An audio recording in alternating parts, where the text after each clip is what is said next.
விஜய் சேதுபதி அவர்கள் இந்த big Boss show விட்டு ஒரு பிரேக் எடுத்துக்கிட்டா நல்லதுன்னு நினைக்கிறேன். இன்னும் எவ்வளவு கண்டென்ட் இருக்கு. ஸ்டார் வாங்கினார் பிரவீன், அதை பத்தி பேசியிருக்கலாம். கெஸ்டுடைய ஒப்பீனியன் பேசியிருக்கலாம். என்ன குறைநறைகள் அந்த டாஸ்க் பேசியிருக்கலாம். ஆனா அதெல்லாம் பேசவே இல்லை. நான் என்ன கேட்கிறேன், போன சீசன் இவர் தானே ஹோஸ்ட் பண்ணாரு. டிஜே விஷால் என்ன பண்ணாரு? சௌந்தர்யாவுடைய கேரக்டரை பேடா பேசினாரா? உடனே பொங்கி எழுந்து இவர் என்ன பண்ணாரு? டிஜே விஷாலை கூப்பிட்டு தப்பு பேசக்கூடாது, இதெல்லாம் ரொம்ப கேவலமா கண்டிச்சாரா?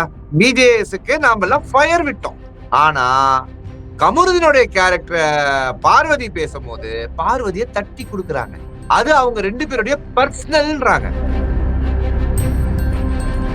இப்ப ஒரு பெரிய கான்ட்ரோவர்சி நேத்துல இருந்து சோசியல் மீடியாவுல அடிச்சுக்கிட்டு ஓடுது. இன்னைக்கு ஷோல நடந்ததும் ஷோல உண்மையா நடந்ததும் அப்படின்னு 2 வருஷம் ஆஃப் கண்டென்ட் வருது.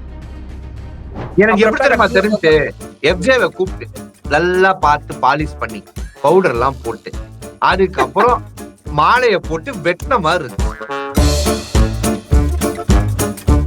இப்ப வாட்டர்மெலன் அவர்களை வண்டையா விஜய் சேதுபதி நிறைய கேட்டார். ஆனா இன்னைக்கு ஆக்சுவலா என்ன தெரியுமா செஞ்சாரு? எக்ஸாக்டா சொல்லணும்னா, கரகாட்டக்காரன்ல நம்ம செந்தில் சார் ஒரு behaviour பண்ணுவார்ல,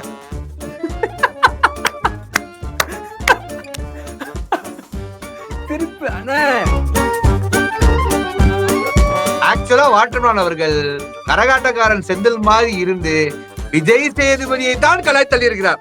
big pass Joe Michael உங்க ப்ரோ டிவில எவ்ரிடே நைட்டு 10:30 மணிக்கு அவங்க என்ன வேணா பண்ணட்டும், அவங்க முகத்திரையை நாம இங்க சிறப்பா கிழிப்போம்.